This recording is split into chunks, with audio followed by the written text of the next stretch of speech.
Hello everyone, इस video में हम क्लास 10th इंग्लिश की Swami is expelled from the school का पार्ट 2 पढ़ रहे हैं। और पार्ट 1 हम पहले पढ़ चुके हैं और पार्ट 1 में यहाँ तक कर लिए हैं। अब यहाँ से आगे पढ़ते हैं। चलिए देखते हैं आगे क्या होता है। Of the ventilator in my room, तो अच्छा मेरे रूम की खिड़की कैसे करके बोलता है। Added the head master with zest, उत्साह से पूछता है कि क्या ऐसा है क्या कि मेरे रूम की खिड़की का इसने तोड़ा। Here there is no chance to escape, अब यहाँ पर बचने का कोई चांस नहीं था स्वामीनाथन के बाद। Swaminathan kept starring foolishly till he received another walk on the bag. अब ये फिर से वो इन्हीं की घूर के देखता है जब तक कि उसको मतलब कि फिर से एक और बेत पड़ जाती है।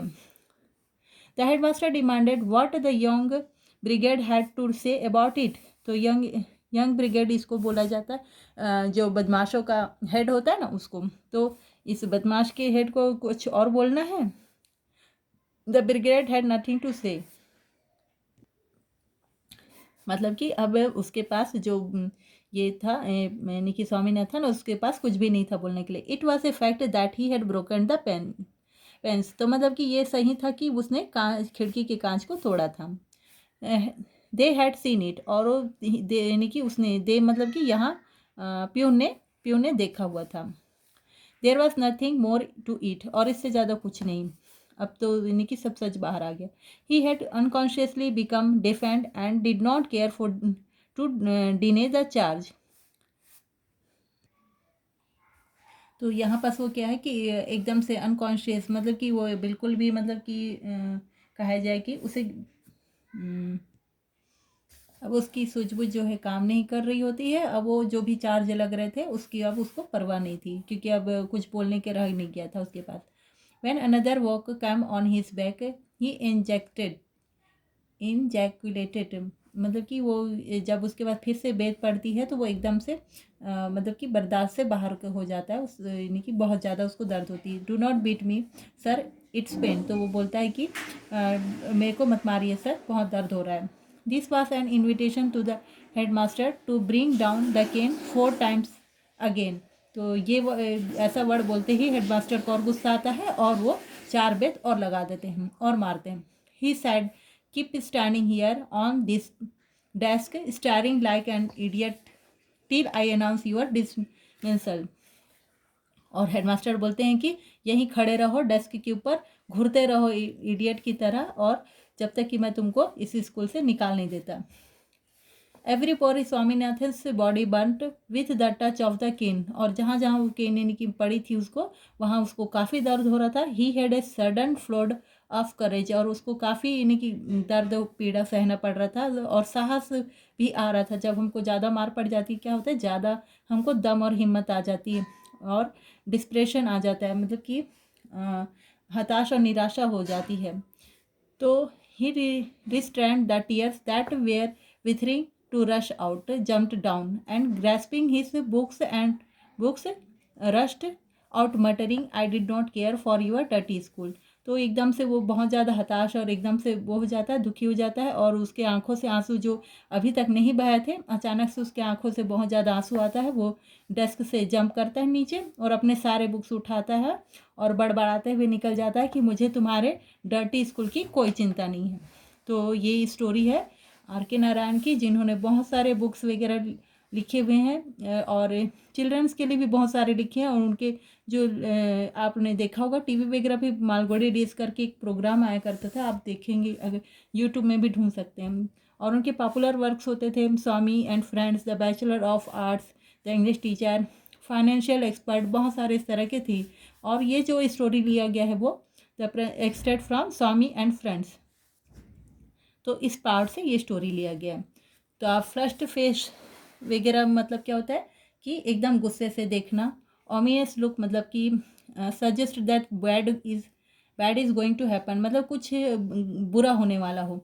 एमिनेंस मतलब कि सुपेरियरिटी, मतलब कि कोई अपशगुन होने, नहीं, क्या बोलते हैं, उत्कृष्टता, ऐसा कुछ। और ये तो मैंने बताया था कि बॉडी के ये जो फिंगर के पार्ट्स होते हैं वहाँ पास। और प्रोनाउंस्ड मतलब कि कुछ अनाउंस करना, और गोल मतलब कि जेल बताया हुआ है। डिस्क्रीट मतलब कि केयरफुल रहना, मतलब कि कुछ ज़्यादा सावधान रहना। Distress a feeling of unease मतलब कि कठिनाई से किसी चीज़ के यानी कि समझना। स्टैमर्ड मतलब कि हकलाना। और सिनिस्टर इवल मतलब कि sinister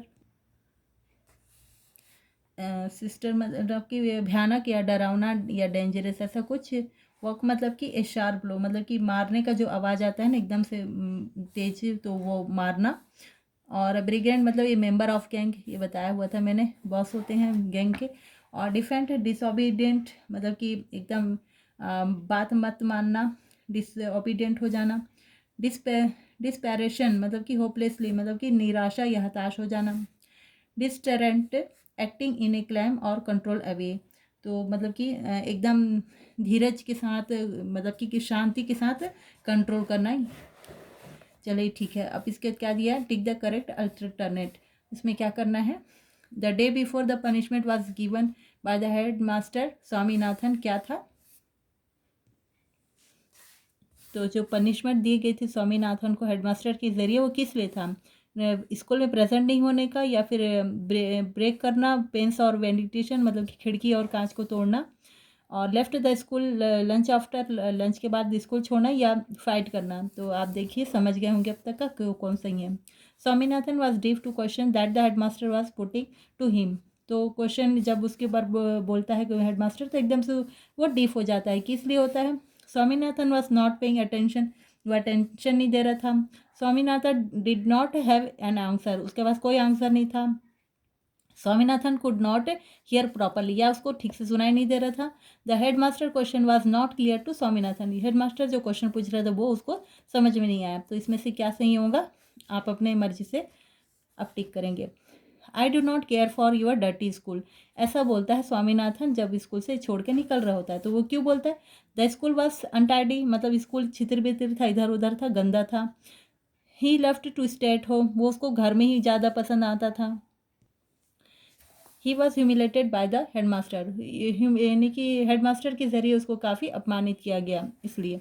he had found a better school for himself, तो उसने बहुत अच्छा स्कूल ढूंढ लिया था इस जगह से ज़्यादा अच्छा। तो ये तीन आपका यानी कि टिक द करेक्ट वाला है स्टेटमेंट टाइप का, तो उसमें आप टिक लगा के समझ के कर लेंगे।